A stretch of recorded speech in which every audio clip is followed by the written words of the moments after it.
Bonjour à tous, c'est Justine, j'espère que vous allez bien. On se retrouve aujourd'hui pour une nouvelle vidéo, cette fois-ci sur le thème de l'automne. Donc je vous propose différentes recommandations automnales selon les caractéristiques de la saison. Donc c'est une vidéo mi-recommandation, mi-tag livresque. C'est parti!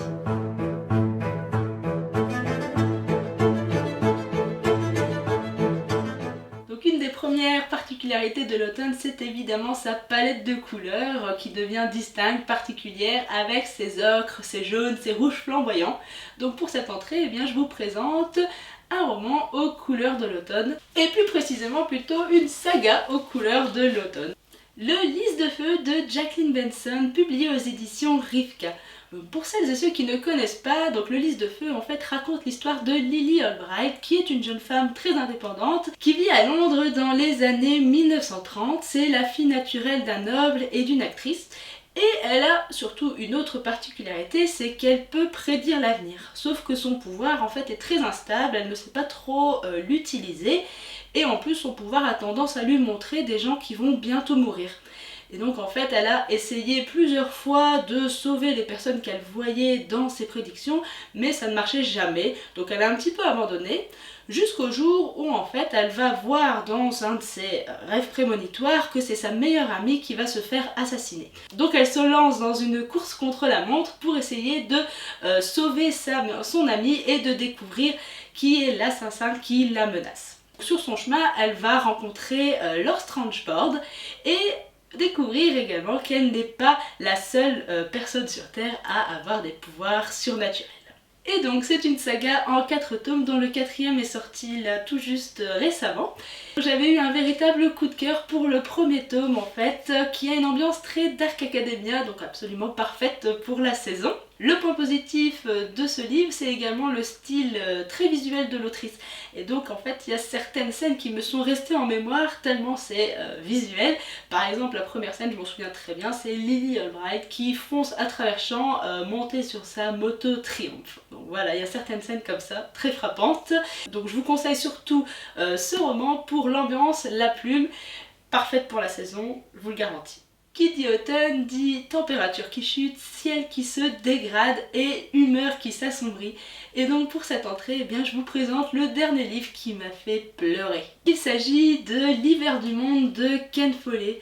Donc pour celles et ceux qui ne connaissent pas, c'est le second tome d'une trilogie qui s'appelle Le siècle, et donc qui relate en fait tous les événements marquants du siècle dernier, donc du XXe siècle, via le point de vue de plusieurs personnages. Donc on va suivre plusieurs familles, une famille américaine, une famille anglaise, une famille allemande, une famille russe. Donc le premier tome va surtout se concentrer sur la Première Guerre mondiale. Le second tome ici se concentre surtout sur les événements de la Seconde Guerre mondiale.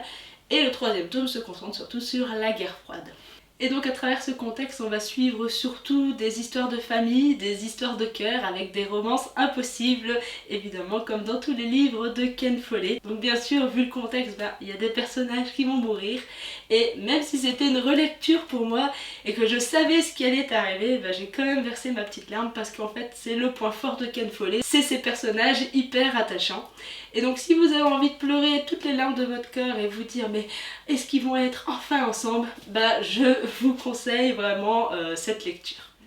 L'automne, c'est aussi le retour de l'heure d'hiver avec les jours qui raccourcissent et le soleil qui se couche beaucoup plus tôt. L'atmosphère peut parfois sembler un peu lugubre, voire flippante. Et donc pour cette entrée, eh bien, je vous présente un roman à l'ambiance très sombre. Il s'agit de L'Empire du vampire de J. Christophe, publié aux éditions de Saxus. Dans un monde où le jour est mort et une nuit sans fin s'est installée, des vampires ont écrasé l'humanité et ont bâti un empire éternel. Dans ce contexte, on va suivre Gabriel de Leon, qui est un saint d'argent, et donc un membre en fait d'une confrérie qui va œuvrer à la défense du royaume de l'église contre les créatures de la nuit. Et donc en début de ce bouquin, Gabriel de Leon est en fait emprisonné par des vampires, et la reine vampire souhaite retranscrire l'histoire de Gabriel de Leon pour la postérité. Et donc Gabriel de Leon se fait interviewer par un autre vampire et va raconter son histoire. Et donc tout le bouquin, c'est en tout cas une partie de son histoire. Il y a différentes temporalités jusqu'à la fin où tous les éléments vont en fait se rencontrer pour comprendre finalement comment il est en arrivé là. Donc gros coup de cœur pour ce livre que j'ai lu l'année dernière. J'ai versé ma petite larme pas mal de fois dans ce bouquin. On est vraiment sur un bouquin avec une ambiance très vampirique, très gothique, très sombre, avec des batailles qui sont sanglantes, épiques. On a aussi une romance avec, je trouve, c'est un des plus beaux couples en littérature, en tout cas SFFF, que j'ai lu. Et donc si vous avez envie de pleurer aussi toutes les larmes de votre corps, eh bien cette lecture elle est faite pour vous. En plus elle est vraiment de saison. L'automne ce n'est pas que la pluie, le froid, la soupe au potiron et les feuilles qui tombent, c'est aussi la période où les oiseaux vont migrer et entament leur grand voyage vers les régions chaudes. Et donc j'ai toujours été sensible à ce phénomène, j'adore regarder les grands V dans le ciel et les hirondelles qui s'alignent sur les fils électriques. Et donc pour cette entrée, eh bien, je vous présente un livre qui m'a fait voyager.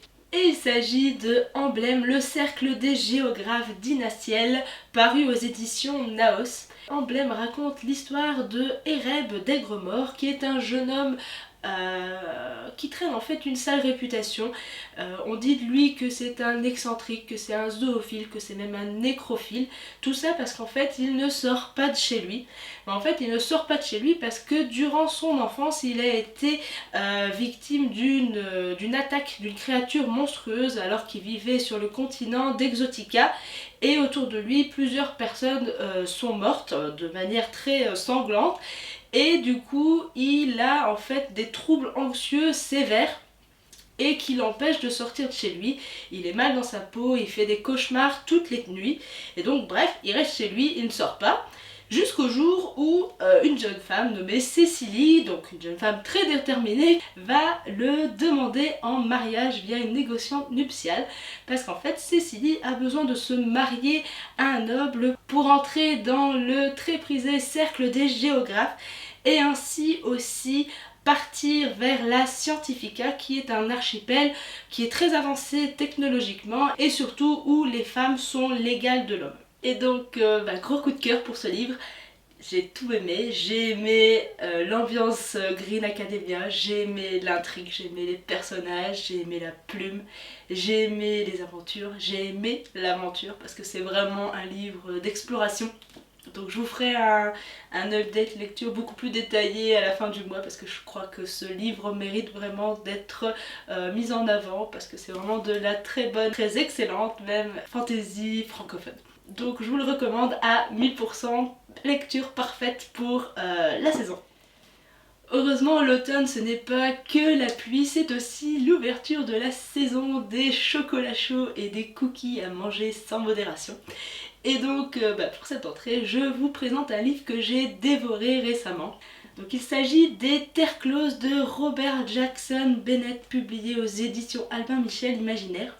Et donc Les Terres closes c'est le troisième tome et dernier tome de la trilogie des fondateurs, dont le premier tome s'appelle Les Maîtres Enlumineurs.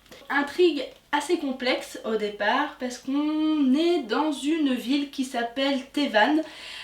Tevan elle est régie par 4 grandes familles qui se partagent en fait le pouvoir et toutes les richesses parce qu'elles ont mainmise en fait sur les enluminures et les inventions les plus spectaculaires enluminées, donc des gabarits d'enluminure.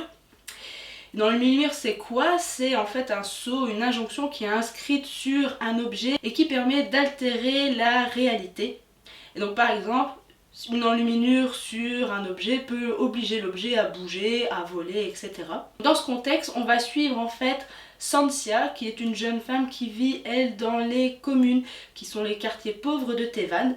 Elle essaie d'y survivre et un jour, en fait, elle va être engagée par un receleur qui va lui demander d'aller voler une petite boîte qui se trouve dans un entrepôt du front de mer. Et donc elle va accepter Santia parce qu'il y a une somme énorme à la clé et avec cette somme elle espère enlever une plaque enluminée qui se trouve dans son crâne qui lui pourrit la vie. Et donc elle va y aller, elle va réussir à voler cette boîte, sauf que dans cette boîte il va y avoir une clé avec qui elle va interagir et qui va lui dire en fait que c'est une clé hiérophantique. Et donc les hiérophantes, c'est en fait l'équivalent de dieux qui ont inventé en fait le langage des enluminures. Et donc Santia comprend que celui qui va mettre la main sur cette clé va avoir un pouvoir phénoménal sur toutes les autres maisons et va être capable de créer n'importe quelle enluminure inimaginable en fait. Bref, histoire totalement captivante du début à la fin. Le système magique, il est vraiment dingue, c'est vraiment poussé à l'extrême. Dans le premier tome, l'auteur va surtout réfléchir sur qu'est-ce qu'une enluminure fait sur un objet. Le deuxième tome, ça sera qu'est-ce qu'une enluminure pourrait faire sur un humain. Et le troisième tome, c'est qu'est-ce qu'une enluminure ferait sur une entité presque divine. Et donc vraiment très poussé, on est vraiment, surtout dans le troisième tome, on est sur plutôt de la science-fiction. Alors que dans le premier, c'est plus de la fantasy, steampunk encore, mais bref. Excellente histoire en tout cas, c'est un de mes livres préférés, je l'ai lu 2 fois. On est sur aussi des personnages très attachants, une intrigue principale très bien ficelée. Donc je vous la recommande à 1000% si vous ne l'avez pas encore lu, même si je pense qu'elle a plus une ambiance estivale que automnale. Mais bref, lisez-la si vous ne l'avez pas encore lu, vraiment c'est une pépite cette saga. Et voilà, c'est tout pour cette petite vidéo au thème automnal. J'espère que ça vous a plu. N'hésitez pas à me dire si vous avez lu certains bouquins que je vous ai présentés, ce que vous en avez pensé et si vous avez des recommandations dans le même genre à me faire. Sinon, je vous souhaite de très agréables lectures, une très bonne journée et on se retrouve bientôt pour une prochaine vidéo. Ciao!